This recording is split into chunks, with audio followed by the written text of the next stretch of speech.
అమీన్పూర్ పరిధిలో ఒక దారుణం అయితే చోటు చేసుకుంది. మద్యానికి బానిసైన ఒక వ్యక్తి వావి వరుసలు మరిచి కన్న కూతురిపైనే అసభ్యంగా ప్రవర్తిస్తూ అత్యాచార యత్నానికి పాల్పడ్డాడు.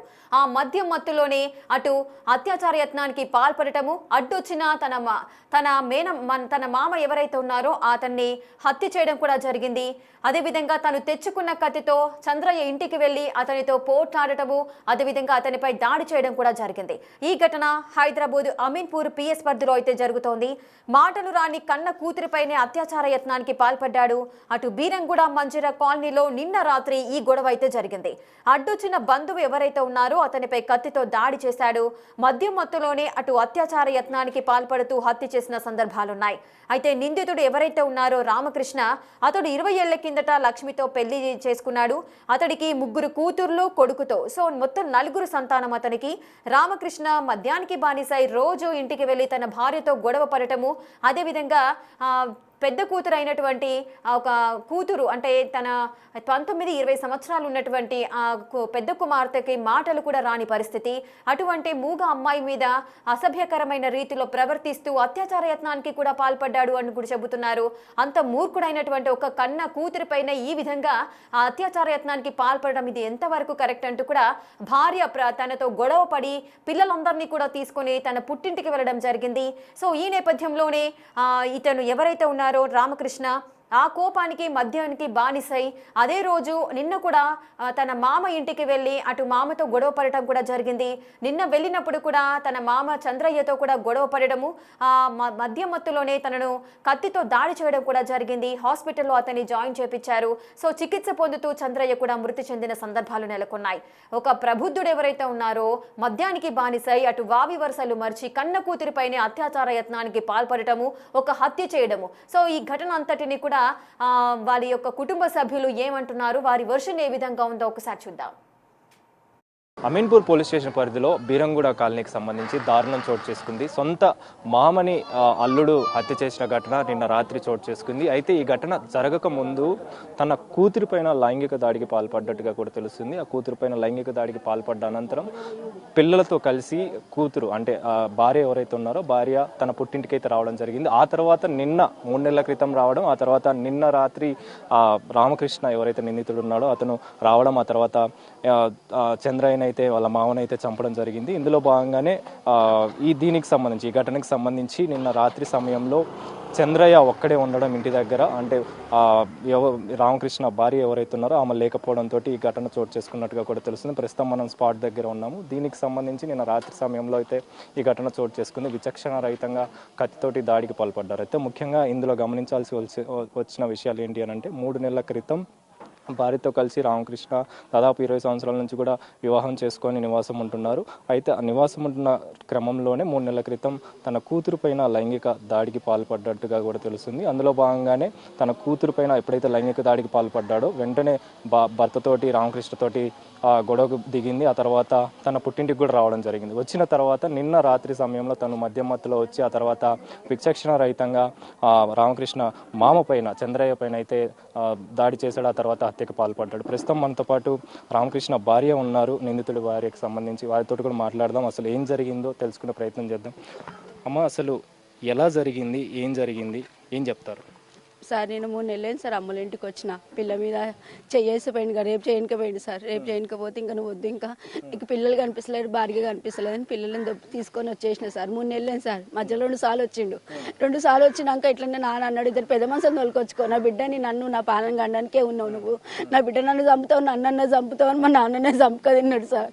సరే అనేసి అండి అట్లనే పోయింది. నేను ఫుల్ తాగేసి వచ్చిండు సార్. ఫుల్ తాగేసి వచ్చి ఇంకా నాన్న ఇంట్లో ఉన్న వాడిని గుంజుకొచ్చి ఆ గల్లీలో తీసుకుపోయి రాత్రి 8 గంటలకు ఎంకెక్కలు కట్టబట్టుకుంటూ వేరే వాళ్ళు గుంజేసి చాకు తీసుకొని నాన్న మీద పండుకొని మొత్తం పొడిచేసింది సార్. ఈయన తమ్ముళ్ళ జీవితం ఆగమైపోతుంది సార్. 3 నెలల క్రితం మీరు వచ్చారని చెప్పేసి చెప్తున్నారు. అప్పుడు అసలు ఏం జరిగింది? ఆ 3 నెలలకు ముందు మీరు రావడానికి కారణం మీరు చెప్పారు, కూతురు పైన దాడికి పాల్పడ్డాడని. అంటే ఏ కూతురు పైన? అంటే పెద్ద కూతురు పైన? మాటలు రాని పెద్ద కూతురు మీద మోనిక సార్. ఆ అమ్మాయికి సంబంధించి అసలు ఏం జరిగింది? ఆ రోజు ఏం జరిగింది? మీరు చూసింది ఏం చెప్తారు? ఇంకా నేను కిచెన్లోకి వెళ్ళే వరకు ఆయన ఫుల్ తాగింది సార్. ఫుల్ తాగే చెయ్యి ఛాతి మీద చేసేసిండు సార్. ఇంకా అవన్నీ దొబ్బేసి ఇంకా నీకొద్దు నువ్వు అనేసి ఇంకా గొడవ పెట్టుకొని పిల్లలను తీసుకొని ఇంటికి వచ్చేసిన. ఇంకా ఇంటికి వచ్చి మా అమ్మ మా నాన్నకి ఇట్లా జరిగిందంటే అది నాయన టెన్షన్ పడిపోయి ఉన్నాడు. ఇంకా ఉండమ్మా ఇంక ఇంట్లోనే ఉండు మాట్లాడదాము అనేసి నాన్న చెప్పిండు సార్. ఇక 3 నెలల నుంచి మధ్యలో 2 సార్లు వచ్చిండు. 2 సార్లు నాన్న అదే మాట అన్నాడు. తాగేసి వచ్చిండు సార్ 2 సార్లు కూడా మంచిగా రాలేడు. కుట్ర పెట్టుకొని ఇంట్లో కూడా చాలా హింస పెట్టిండు సార్. బూతులతో కొట్టడంతో అవమానంతో మిండలు అవి చాలా అవమానంతో భరించిన సార్. సంసారం తమ్ముళ్ళు చిన్నోళ్ళు ఉన్నారు. నాన్న చూస్తే అట్లున్నాడు. నాన్న అంతమందికి హాస్పిటల్ పడ్డాడు. హాస్పిటల్ పడితే నాన్నకి టెన్షన్ పెట్టొద్దు, నాన్నకి టెన్షన్ తెచ్చిపెట్టు. నాన్న బతికిండు సార్. 2 లక్షలు పెట్టుకున్నాడు సార్. ఇంకా నాన్న టెన్షన్ పెట్టొద్దు ఇంకా పిల్లల విషయంలో ఆగలేను సార్. ఇక పిల్లల విషయంలో పిల్లలను తీసుకొచ్చి అమ్మల ఇంట్లో ఉన్నా. ఇంకా అమ్మల ఇంట్లో మధ్యలో 2 సార్లు వచ్చిండు. ఉండడానికి రీజన్ ఏంటంటే మళ్ళీ ఇంకేమైనా చేసే అవకాశం ఉంటుంది. అవకాశం అని కొట్టేసిండు కదా చాలా. నాన్న హాస్పిటల్ అన్నీ ఇంకో టార్చర్ ఎక్కువైపోయింది. అంతకుముందు ఎప్పుడైనా మీరు ఎన్నిసార్లు చూడడం జరిగింది కూతురు విషయం సంబంధించి? ఒక్కసారి అట్లా ఏం కాలేదు సార్. ఒక్కసారి ఇక సార్ అనేసి అమ్మల ఇంటికి వచ్చేసి ఉన్న 2 సార్లు ఫుల్ తాగేసి వచ్చి గొడవ పెట్టుకుంటే నాన్న కూడా అన్నాడు, అయ్యా నువ్వు ఫుల్ తాగి ఇంటికి రాకు, నువ్వు ఫుల్ తాగి ఇంటికి రాకు, పిల్ల గండమైన నా పానం గండమైన తీసుకురాక నీకు మనసు అంటున్నది. పెద్ద మనుషులను తీసుకురా, నీ అన్నదమ్ములు ఇంతమంది ఉన్నారు, వాళ్ళని తీసుకొచ్చి మాట్లాడి నా పిల్ల తప్పు ఉందా నీ తప్పు ఉందా మాట్లాడి తీసుకొని వెళ్ళు అని అంటే, నేను అట్లా చేస్తాను నీ నాయన నీ అమ్మ నీ తమ్ముళ్ళు ఇష్టం వచ్చిన బూతులు ఈ గలీలు అందరు విన్నారు సార్ ఆ మాటలు. ఇక సార్ అనేసి ఇంకా నాన్న వెళ్ళిపోయినాక నిన్న నైట్ ఫుల్ తాగేసి ఆయనకే సోయలేదు. 8 గంటలకు వచ్చిండు. కట్టే చాకు చూడలే మేము. కట్టె పట్టుకునే వరకు వేరే వాళ్ళు వచ్చి కట్టె గుంజి పాడేసే వరకు ఈ చాకు తీసి నాన్న మీద పడిపోయి ఛాతి మీద గుద్ది నాన్న ఇట్లా పాడేసి నాన్న మీద పండుకొని చాకు తీసుకొని పొడి చేసింది సార్. ఇక పొడి చేసే వరకు ఇంకా వచ్చినప్పుడు కూడా ఏమన్నా మీకు పెద్ద కూతురుతో ఏమైనా అసభ్యంగా ప్రవర్తించడం ఇంకా మేము నాన్న ఎందుకు గొడవ తీసిండంటే ఆ మాటకు ఎందుకు కిట్టు అట్లా ఆయన పేరు కిట్టు అని రామకృష్ణ అని సార్. ఎందుకు కిట్టు అట్లా పిల్లలను చూసి పిల్లలు పెద్దవాళ్ళు అయిపోయారు ఇంకా ఎందుకు అట్లనే చేస్తే బాగుంటుందని బతుకు పిల్లలకు ఒక ఇంటికి ఇవ్వాలి కదా అనేసి నాన్న అనేసే వరకు మా పెద్దమ్మ ఇక్కడ పక్కకి ఇలా పడ్డది. అమ్మ ఇట్లా జాకెట్ పట్టేసింది సార్. పట్టేసే వరకు నువ్వు ఎందుకు పడుతున్నావు అని నాన్న ఇట్లా దెబ్బే వరకు ఇంకా నాన్న మీకు రివర్స్ అయిపోయింది సార్. గుంజుకుంటే ఇలా గల్లీలోకి తీసుకెళ్ళిండు. చీకటి ఉన్న గల్లీలో లైట్ కూడా లేదు. చీకటి ఉండే వరకు నాయన ఇంకా చాకు తీసేసుకొని పొడి చేసింది సార్. ఇక మీకు దండం పెడితే సార్ ఇంకా నా తమ్ముళ్ళు లాగం అయిపోతారు, నా తల్లి కళ్ళు కనిపించవు, నా పిల్లలు లాగం అయిపోతారు. ఇంకా వానికి నాకు 3 బిడ్డలకు కొడుకు, పెద్ద మామకి మాటలు రావు, చెవులు వినపడవు. ఇంకా నాకు వాడు వద్దు, ఇంకా ఉరి శిక్షనే కావాలి వానికి. ఇది ఒకటి లేకపోతే మీరు నా పిల్ల నా కుటుంబం మొత్తం నా అమ్మగారి కుటుంబం నాన్నున్నాడు ఒక్కడే మాకు, ఇంకెవరు మాకు ముందుకు ఇవ్వలేరు. ఇన్ని రోజులు మా నాన్నతోటి బతికినాం మేము. ఇంకెవరికి ముందు పెద్దవాళ్ళు చిన్నవాళ్ళు మాకు లేరు. చచ్చిపోమంటే మేము అందరం ఒక్కసారి చచ్చిపోతే మా నాన్న పక్కకు పెట్టేసేయండి అంతేగాని ఉరి శిక్ష కావాలి. చంద్రయ్య గారి భార్య కూడా ఉన్నారు, ఎవరైతే చనిపోయారో దానికి సంబంధించి భార్య కూడా ఉన్నారు, వారితో కూడా మాట్లాడదాం. అమ్మ ఎలా జరిగింది అసలు, ఏ టైంలో అతను రావడం జరిగింది, మీరు చూడడం జరిగిందా, ఎట్లా ఏం చెప్తారు? చీకటి అయింది ఆయన నా కళ్ళు కళ్ళవాడు ఇక్కడికైతే సప్పుడు అయితే పిల్లలందరూ ఏడుస్తారు. మా మన్మరాలు ఉండరు నా అమ్మమ్మ నా తాతను కొడుతున్నా అని చెప్పాను. అంటే ఏదన్నా అక్కడ తిని కింద పడిని కొత్త పిల్లల్ని పట్టుకోరు. ఆడించి అక్కడ లోపలికి ఉంచుకపోయినా చీకటి ఉంది అక్కడికి ఓడికి నాకు రాదు. అందరూ ఇవ్వలేరు, పిల్లలే ఉండరు మొత్తుకుంటారు అంతే. ఏం పొడిచిండో ఏమో నాకైతే తెలియదు. నా కళ్ళు కళ్ళవాడు పొడిచిండు. నా అమ్మమ్మ తాతను పొడిచిండు, రక్తం వెళ్తుంది అమ్మమ్మ రక్తం వెళ్తుంది అని పిల్లలు అన్నాక అప్పుడే లొల్లలో మొత్తుకుంటూ అక్కడ పడి పోయి కంప్లైంట్ ఇచ్చింది మా అయ్య. ఇంతనే చూసిన అయ్యా నా కళ్ళు కళ్ళవాడు, నా పిల్లలు నా కొడుకు 2 కొడుకులు, నా కొడుకులు నోరు తిరగదు, ఇదే మీరు ఎట్లా చేస్తారో ఏ న్యాయం చేస్తారో మీకే చెప్తున్నాను. ఆయన విషయానికి వస్తే రామకృష్ణ అనే వ్యక్తి మీ మనవరాల పైన కూడా లైంగిక దాడికి పాల్పడ్డాడు, అందుకే తను మీ కూతురు వాళ్ళ పిల్లలతో సహా మీ దగ్గరికి వచ్చిందని చెప్పి ఆ విషయం చెప్పారా, మీతో వచ్చి మాట్లాడడం జరిగిందా? అదే అంతమందికి ఏమో పని కోతుండే సారు. ఆ ఇంట్లో ఉంటే ఆ పిల్ల ఒక్కదే ఉంటుండే, ఇంట్లో మాటలు రావు. అయితే ఆ పిల్ల వంట వేసుకుంటూ ఉంటే పోయి సీతపోయి ఇట్లా ఛాతి మీద పట్టంగా నా పిల్ల ఏడ్చుకుంటే మా ఇంటికి వచ్చింది. ఈ అమ్మనేమో ఏడుకోపోయిందంట. వచ్చి ఏడ్చుకుంటూ కూర్చుంది. నాకు తెలియదు ఎందుకు ఏడుస్తున్నా అంటే అన్నీ ఏడ్చుకుంటూ కూర్చుంది. అంతట్లో మా కోడలు ఉంది, మా కోడలు చెప్తే అట్లానే నా బిడ్డ ఏడ్చుకుంటూ వచ్చింది. మళ్ళీ ఏమైందమ్మా ఏమైందో ఇక్కడికి ఎందుకు వచ్చినా అని నా బిడ్డ అంటే ఇట్లా పట్టిండు ఛాతి పట్టి ఇట్లా గుంజునికి వచ్చిండు తాత అంటే అప్పుడు ఏడ్చుకుంటే దాపోయింది. దాన్ని మళ్ళీ తోలుకొని పోయింది. మళ్ళీ తాగి పళ్ళు దాగి వచ్చి కొట్టినీకి పోయిండంట పిల్లల్ని. అప్పుడే పిల్లలంతా తీసుకొని వచ్చి మా ఇంట్లో ఉంది సావనికి పోయింది అయ్యా. సావనికి పోతే నా కోడళ్ళు నా కొడుకు పోయి తోలుకొని వచ్చారు. ఇంట్లో పెట్టిన అయ్యా ఎంతైనా సరే నేను చంపుకుంటే నా బిడ్డ నువ్వు నా ఇంట్లో ఉండి నేను మాట్లాడతా. పెద్ద మనుషులు వస్తారు, పెద్ద మనుషులతో మాట్లాడి నేను పంపిస్తా బిడ్డ ఇంట్లో ఉండాలి. ఎన్నిసార్లు జరిగిందమ్మా అమ్మాయి విషయానికి? అంటే కూతురు గురించి కాదు, మనవరాల గురించి ఎప్పుడైనా అదొక్కసారైనా ఇంకింత ముందు ఎప్పుడైనా అట్లా రావడం జరిగిందా? మీరు గమనించినంత వరకు ఎన్నిసార్లు జరిగింది? అంతనే అప్పటి నుంచే ఆయన ఈడవి ఒకసారి పట్టినకి నా పిల్ల నాకు కళ్ళాడాడు. ఈడవి గల్ల పట్టినకి పోతే ఈడవి నేను చూడలేను. పిల్లలు అన్నగా విన్నా ఇట్లా జరుగుతుంది అయినా నా పిల్లలు అయితే నోరు తిరగదు. ఏం చేస్తారో ఏమో మీ దయ నాయనయ్యా. అందరయ్యా అన్ని మీ చేతులనే ఉంది. ఇయ్యా అన్ని ఉరి శిక్ష చేస్తారో ఏం చేస్తారో మీ చేతులు ఉంది. వాళ్ళ బంధువులు కూడా ఉన్నారు, వారితో కూడా మాట్లాడదాం. అమ్మ మీకు ఏమైతారు? మేనమామ కావాలి సార్, అన్న మా మేనమామ కావాలి. మాకు ఇద్దరు మేనమామలు వేయగానే ఒక్క మేనమామ మాకు ధైర్యం ఉండే. అయితే రాత్రి 8 గంటలకు పొడిచి చంపేసిండని చెప్పిర్రు. ఎందుకు మేము అప్పుడే వచ్చేసినాము. వచ్చేసరికి మామ లేడు, బిడ్డని రేపు చేస్తున్నాడు అని ఎరుకైంది. ఇక వచ్చి డోర్ దొబ్బి పిల్లని తోలుకొని వచ్చి 3 నెలల సంది ఈయనే ఉందంట. 3 నెలల సంది ఈయన ఉన్న సంగతి మాకైతే తెలియదు. మేమైతే రాము ఎక్కువ ఇక్కడ. ఇక అదే ఇక 3 నెలల సంది అంటే ఇప్పుడు రోజు వస్తున్నాడు అంటే, తిడుతున్నాడు అంటే, కొట్లాడుతున్నాడు అంటే, పోతున్నాడు అంట. అని వీళ్ళకి వార్నింగ్ ఇచ్చేసినంట. ఒక్కొక్కరు చంపేస్తాను వార్నింగ్ ఇస్తున్నాడు. కాకపోతే ఈ రోజు ఇదే గొడవ అవుతుంది కదా, రోజు ఇట్టనే కొట్లాడుతుండే ఇట్టనే చేస్తున్నా అని వీళ్ళు అనుకున్నారు. ఎక్కడ చూసినా కూడా అంటే కన్న కూతురు పైన లైంగిక దాడి అనేది చేయడం అనేది అసలు ఆలోచన కన్న తండ్రికి రావడం అనేది తాగిండు. వానికి ఎక్కడ సోయలేదు. ఇక బిడ్డలు అనేది కనబడతలేదు, భార్య అనేది కనబడతలేదు. ఇక ఈమెనేమో మాల అమ్ముకోనికి పోతుందంట. ఈమె కొవ్వలు చెప్పిన వచ్చి డోర్ తన్నేసేసరికి పిల్లని గుంజుకొని వచ్చి 3 నెలల సంది ఇన్న ఉంది. రోజు వస్తున్నాడు అంటే ఇక గొడవలు అవే చేసుకుంటూ బట్టి ఇక ఇలా ఏమనుకుంటారంటే గిట్లనే వస్తాడు గిట్లనే చేస్తాడు అని అనుకుంటారు. ఇక రాత్రి ఫస్ట్ వచ్చిందంటే కొట్టిందంటే చేసిందంటే వెళ్ళిపోయిందంట. మళ్ళీ ఇంటి పోయి చాకులు తీసుకొని వచ్చి గల్ల పట్టుకొని గుంజుకొచ్చి గల్లలు ఎత్తేసి పొడిచి ఎట్లా పడితే అట్లా మీద పండుకొని, అది కూడా పండుకొని పొడిచేసిండంట. వీళ్ళు అనుకున్నారంటే ఇక కొడుతున్నాడు అని వీళ్ళు అనుకుంటారు కానీ చాకు సంగతి చూస్తలేరు. అది రక్తం కనబడేసరికి వీళ్ళ మన్మరాలు పోయి తాత రక్తం కనబడుతుంది అన్నసరికి వీళ్ళు బయటికి వెళ్ళిరంట. అప్పుడు బయటికి వెళ్ళిన చాకు మామనే తీసేసినాడు. కడుపులకి వెళ్ళి తీసి మళ్ళీ చాకు తీసుకొని మళ్ళీ పొడుస్తున్నాడంట. అట్లా అది జరిగిన సంగతి. మొత్తానికైతే ఒక విషాద ఘటన చోటు చేసుకుందని చెప్పాలి. ముఖ్యంగా ఇక్కడ వాళ్ళ కొడుకు కూడా ఉన్నారు, చంద్రయ్యకి సంబంధించి కొడుకు కూడా ఉన్నారు, వారితో కూడా మాట్లాడదాము. అన్న అసలు ఎప్పుడు మీరు అంటే మీరు ఆపడానికి ప్రయత్నిస్తున్నా కానీ మరి ఆయన ఎందుకు ఆగలేదని అంటే మీరు ఏం చెప్తారు? ముందు వచ్చారు సార్, ముందు వచ్చి మా నాన్న ఇంట్లో వెళ్ళి చేసిండు బాగా. నేను బయటికి పంపించేసిన. మా నాన్న ఇంకా మీ పని చేస్తారా అని చెప్పేసి ఇంటికి వెళ్ళి కత్తి తీసుకొని వచ్చారు సార్. గొడవ పడి పోయిండు. మళ్ళీ పోయిండు, కత్తి మరి కట్ట తీసుకొని వచ్చిండు. కత్తి అనేది కనబడకుండా లోపల దాచుకుండు. కట్ట పట్టుకొని వస్తుంటే మేము కట్ట ఉంది అనుకుని చెప్పేసి కట్ట పట్టుకున్నాం.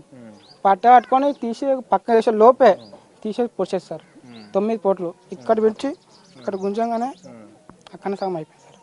అసలు మీకు సంబంధించి మీ సిస్టర్ రావడానికి గల కారణం అంటే ఏం చెప్తారు? అసలు వచ్చిన తర్వాత మీతో ఏం మాట్లాడారు సార్? మా కోడలు సార్, ఆమెకు మాటలు రావు, చెవులిని పడవు. మా అమ్మ నా దగ్గరికి వచ్చి మస్తు ఏడ్చింది సార్. ఇట్లా డాడీ నా డైలీ నన్ను అబ్జర్వ్ చేస్తున్నాడు, చాలా ఇబ్బంది పెడుతున్నాడు లైంగిక పడుతుందంటే నాకు బాధ అనిపించింది. ఇంకా నేనేమనలేదు, ఇంకా బావనే కదా, బావనే అంటే మళ్ళీ మా అక్క ఏమన్నా అయిపోతుందేమో అనుకొని ఏమనలేను. డైలీ ఇలా వస్తున్నాడు, మా కొట్లాలు పెట్టుకొని పోతా ఉన్నాడు 3 నెలల నుంచి. ఇప్పటికో 20 సార్లు వచ్చిండొచ్చు. మేము ఇదే కామన్ అనుకున్నాను. మొన్న నైట్ ఏం చేసిండు, ఇట్లా గొడవ పడేసి కత్తి తీసుకొని వేసేసిండు సార్. అంతకుముందు అంటే ఎప్పుడు మీకు ఈ విషయాలన్నీ చెప్పింది? తన విషయానికి వస్తే ఎప్పుడు చెప్పడం జరిగింది? మీరు దానికి సంబంధించి ఏం చెప్తారు? 3 నెలల నుంచి అయింది సార్. 3 నెలల కింద నుంచి పాప చెప్పడం 3 నెలల కింద చెప్తే అప్పుడే ఇంటి నుంచి మా ఇంట్లో ఉంటే అప్పటి నుండి. అంతకుముందు అంటే ఒక్కసారి చెప్పిందా? అంతకుముందు కూడా అలా చేస్తున్నాడు అని ఎప్పుడైనా రావడం జరిగిందా? అంటే సార్ అంటే మా అమ్మ నాకు చెప్పలేదు సార్, వాళ్ళ అమ్మ చెప్పుండొచ్చు. మా అమ్మ నాకు చెప్పలేదు. ఆ రోజు భరించాక నాకు చెప్పేసింది. ఇంకా మా అన్న కూడా చెప్పలేదు, నాకు భరించి నాకు చెప్పేసింది. నేను కూడా ఏం చేయలేను సార్. అక్కడ చూస్తే ఇక్కడికి వచ్చినాక కూడా అలా ఏమన్నా ప్రవర్తించినట్టుగా అంటే వచ్చి గొడవ పెట్టుకుంటున్నాడు అంటున్నారు కదా, ఆ టైంలో ఏమన్నా మిస్బిహేవ్ చేయడం కానీ చేశారు? అంటే ఇంట్లో ఉన్నంతవరకు ఏం కాలేదు సార్. నిన్న నైట్ మాత్రం ఇక్కడ మా కోడలు వాళ్ళ తాతను కొట్టడానికి వస్తుంటే పట్టంగా ఇట్లా కాలర్ పట్టుకుని సార్. అదే ఇప్పుడు ఏం చెప్తారు మరి? తండ్రి లేడు, కన్న కూతురుపై ఇలా లైంగిక దాడికి పాల్పడ్డ వ్యక్తి ఇప్పుడు ప్రెజెంట్ హత్య చేసి కూడా ప్రెజెంట్ హాస్పిటల్లో ట్రీట్మెంట్ తీసుకుంటున్నారు. మీరు ఏం కోరుకుంటున్నారు? దీనికి సంబంధించి ఏం న్యాయం జరుగుతుంది? సార్ ఒకటి ఇప్పుడు మా నాన్న చనిపోయింది సార్. మా నాన్న కూడా అంటుండే అతను జోలికి వెళ్ళకరా, అట్లా నా ప్రాణం తీస్తారు వాడు, మీరన్నా మంచిగా అని చెప్పండి అన్నాడు సార్. ఇప్పుడు వాడు మా నాన్న చంపేసిండు, వాడు జైలుకి వెళ్ళి మళ్ళీ వస్తాడు, మా నాన్న చంపేస్తాడు, మనం తప్పకుండా చంపేస్తాడు, 100% చంపుతాడు. మా అక్కని తీసుకెళ్తాడు, మా అక్కని కూడా చంపేస్తాడు సార్. ఇది మీరేం చేయాలి సార్? ఇంతమంది కావాలని వాడు కక్ష కట్టింది. అవును సార్, మా నాన్న చంపిన తర్వాత కూడా కత్తి తీసుకుంటూ మా అన్నని నీ పని అయిపోతుందిరా, నీ పని అయిపోతుంది అని చెప్పి అన్నాడు సార్.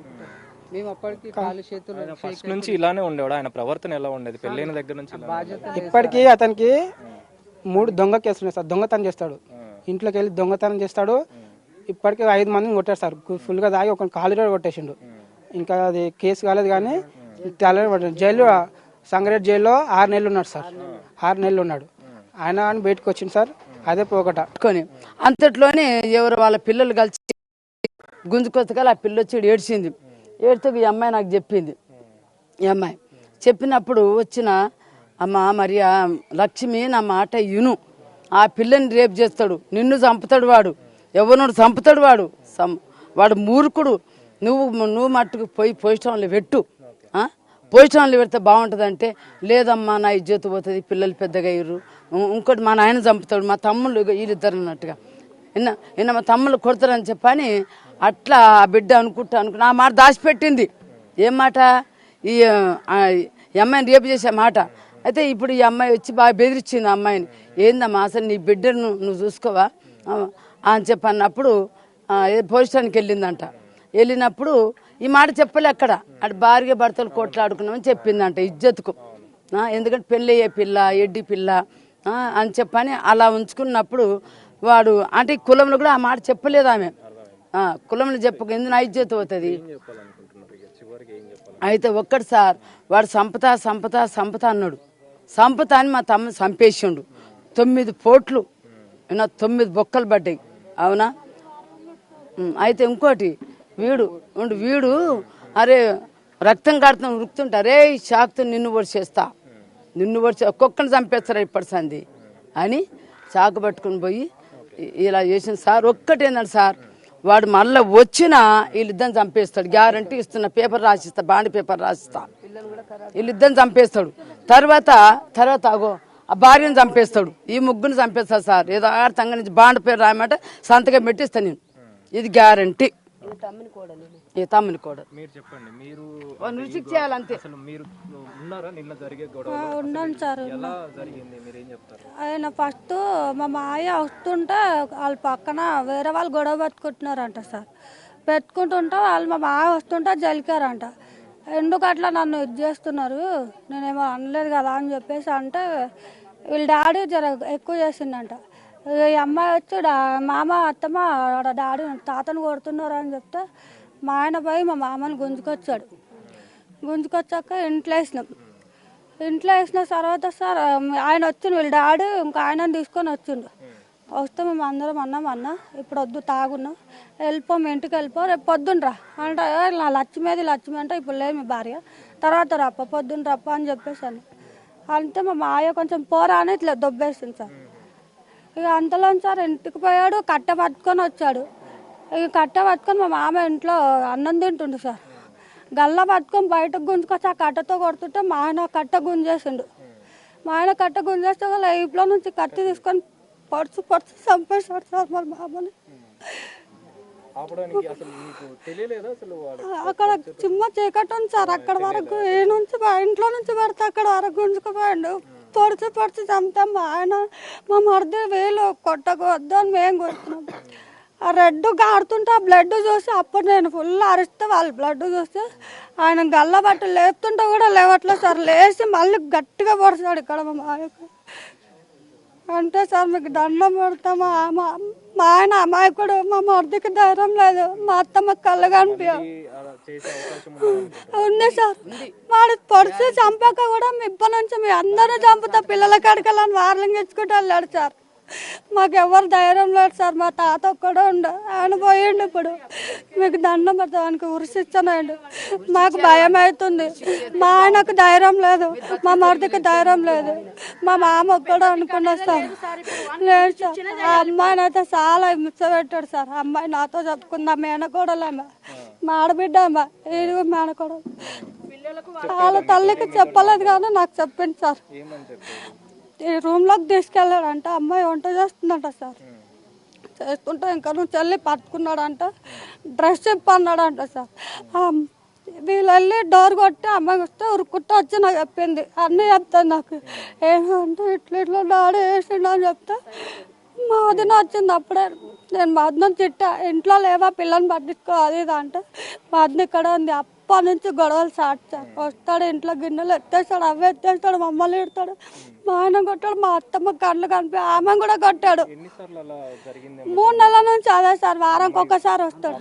అమీన్పూర్ పోలీస్ స్టేషన్ పరిధిలో దారుణం చోటు చేసుకుంది. బీరంగూడలోని మంజీరా కాలనీలో తన సొంత మామని అత్యంత దారుణంగా చంపాడు రామకృష్ణ. చంద్రయ్య బాడీకి సంబంధించి ప్రస్తుతం పోస్ట్ మార్టం అయితే పూర్తయిందని చెప్పాలి పటాన్చెరు హాస్పిటల్లో. దానికి సంబంధించి మనతో పాటు మాట్లాడడానికి, ఈ హత్యకు సంబంధించి అసలు ఎందుకు చేయాల్సి వచ్చిందనే విషయాలు మాట్లాడడానికి అమీన్పూర్ సిఐ నరేష్ ఉన్నారు. వారితో కూడా మాట్లాడదాం. సార్ చెప్పండి, ముఖ్యంగా ఈ ఘటనకు సంబంధించి మీకు ఎప్పుడు సమాచారం అందింది, మీరేం చెప్తారు ఈ హత్యకు సంబంధించి? సంగారెడ్డి జిల్లా అమీన్పూర్ పోలీస్ స్టేషన్ పరిధిలో నిన్న రాత్రి సుమారు 8 గంటల ప్రాంతంలో రామకృష్ణ అనే వ్యక్తి తన యొక్క భార్య పిల్లల్ని గత కొంతకాలంగా గొడవ పడుతుండటంతో భార్య పిల్లలు వాళ్ళ తల్లిగారింటి దగ్గరికి వెళ్ళారు. ఇద్దరు ఆల్మోస్ట్ సేమ్ కాలనీలోనే ఉంటారు. చిత్తారి చంద్రయ్య అనే అతను వీళ్ళ మామ అవుతాడు. అయితే భార్య అతను రామకృష్ణ వచ్చి భార్యతో గొడవ పడుతున్న క్రమంలో చంద్రయ్య ఆపే ప్రయత్నం చేశాడు. పెట్టి గత కొంతకాలంగా ఇట్లనే వేధిస్తున్నావు పిల్లల్ని, భార్యని, నువ్వు మా ఇంటి దగ్గరికి వచ్చి ఇక్కడ గొడవ చేయడం పద్ధతి కాదని చెప్పి తనని బయటికి పంపించేస్తాడు.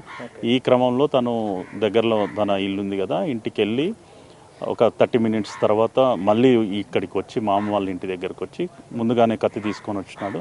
వచ్చి నన్నే గెంటి వేస్తావా అనే ఉద్దేశంతో అతని మీద దాడి చేశాడు. ఆ క్రమంలో విచక్షణారహితంగా కత్తితో దాడి చేయడంతో అతన్ని హాస్పిటల్కి షిఫ్ట్ చేసాము. ఈ క్రమంలో చనిపోయాడు. కత్తితో అంటే ఎన్నిసార్లు పడవడం జరిగింది సార్? అంటే ముందుగానే తెచ్చుకున్నాడంటే తను ఎక్కడి నుంచి సేకరించి తీసుకొచ్చినట్టు మీకు ఆధారాలు లభించాయి? అంటే తను నియర్ బై హౌసే కాబట్టి ఇంటి నుంచే తెచ్చాడు. అది కూరగాయలు కట్ చేసే కత్తిలాగా ఉంది. అంటే మల్టిపుల్ ఇంజరీస్ ఉన్నాయి. లెఫ్ట్ సైడ్ బాగా మల్టిపుల్ ఇంజరీస్ ఉన్నాయి. మేబీ అతను అంటే ఇంటి నుంచే తెచ్చాడని అనుకుంటున్నాం. ఈ రామకృష్ణ బ్యాక్గ్రౌండ్ ఏంటి సార్? అంటే అతనికి సంబంధించి ఏం చేస్తూ ఉంటాడు? ముఖ్యంగా వీళ్ళ ఫ్యామిలీకి బ్యాక్గ్రౌండ్ ఏముంది? యాక్చువల్గా వీళ్ళ ఫ్యామిలీ మెంబర్స్ అందరూ కూడా మన విలేజెస్లో చెత్త కలెక్ట్ చేస్తుంటారు. ఎర్లీ మార్నింగ్ వెళ్ళి బండ్లు తీసుకొని వెళ్ళి ఇంటింటికి తిరిగి చెత్త కలెక్ట్ చేస్తుంటారు. వాళ్ళ రామకృష్ణ కూడా అదే చేస్తాడు, చనిపోయిన చంద్రయ్య అదే చేస్తాడు. చంద్రయ్యకి 2 కొడుకులు ఉన్నారు, వాళ్ళు కూడా అదే చేస్తుంటారు. మరి ఈ ఫ్యామిలీకి సంబంధించి అంటే గొడవ ఎప్పుడు జరగడం జరిగింది? అంటే మీరు చెప్పినట్టుగా వాళ్ళు ముందుగానే గొడవ పడి రామకృష్ణతోటి భార్య వెళ్ళిపోయిందని చెప్తున్నారు. ఎప్పుడు గొడవ జరిగింది? ఎప్పుడు వాళ్ళు చంద్రయ్య ఇంటికి వెళ్ళడం జరిగింది, అంటే పుట్టింటికి వెళ్ళడం జరిగింది? యాక్చువల్గా వాళ్ళు చెప్పేదాని ప్రకారం అంటే మల్టిపుల్ టైమ్స్ గొడవలు జరుగుతూనే ఉన్నాయి. నెంబర్ ఆఫ్ టైమ్స్ వాళ్ళ అంటే ఫ్యామిలీ మెంబర్స్ అందరూ సర్ది చెప్పే ప్రయత్నం చేస్తున్నారు. రీసెంట్గా ఒక 3 months బ్యాక్ భార్యతో బాగా గొడవ పడి కొట్టడంతో ఆమె పుట్టింటికి వచ్చింది. నిన్న సాయంత్రం కూడా 7:30 ఆ టైంలో మళ్ళీ వచ్చి భార్యతో గొడవ పడ్డాడు. ఈ క్రమంలోనే జరిగింది. అంటే ఎక్కువగా మద్యం సేవించి ఈ ఘటనకి పాల్పడ్డాడు సార్? అంటే ఎప్పుడు కూడా మద్యం తాగుతూ ఉండేవాడా ఏంటి మీరు అబ్జర్వ్ చేసినంతవరకు? ఎలా జనరల్గా ఉంటే తీసుకుంటుండొచ్చు. నిన్న జరిగిన ఘటనలో కూడా మద్యం సేవించాడు? అది నేను ఇప్పుడు కన్ఫర్మ్ చేయలేను.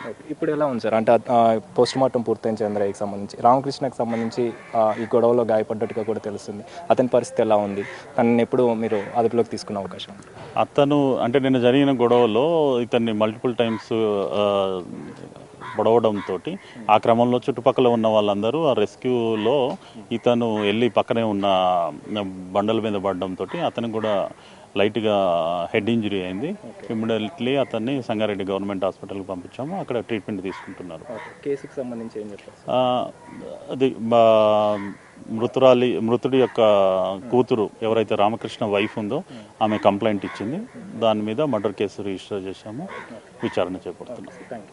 సో మొత్తానికైతే ఈ మర్డర్కి సంబంధించి ముందుగానే పక్కా ప్లాన్ తోటే ఇంటి దగ్గరికి అంటే ముందుగా మామయ్య ఇంటికి వెళ్ళడం జరిగింది, తనతోటి గొడవ పడ్డాడు. ఆ తర్వాత తనతోని గొడవ ఎప్పుడైతే పడ్డాడో వెంటనే రామకృష్ణ ఇంటికి వెళ్ళడం జరిగింది. ఇంటికి వెళ్ళి కత్తి తీసుకొని వచ్చి ఆ తర్వాత విచక్షణ రహితంగా అతనితోటి గొడవపడి దారుణంగా హత్య చేసినట్టుగా అయితే పోలీసులు చెప్తున్నారు. అదేవిధంగా అతనికి సంబంధించి కూడా రామకృష్ణకి సంబంధించి కూడా గాయాలయ్యాయి కాబట్టి సంగారెడ్డికి సంబంధించి ప్రభుత్వ హాస్పిటల్ అయితే జాయిన్ చేసాం. ఆ తర్వాత అతనిపైన మర్డర్ కేసు కూడా నమోదు చేసాం, అరెస్ట్ చేసి అదుపులోకి అయితే తీసుకుంటామని సిఐ చెప్తున్నారు.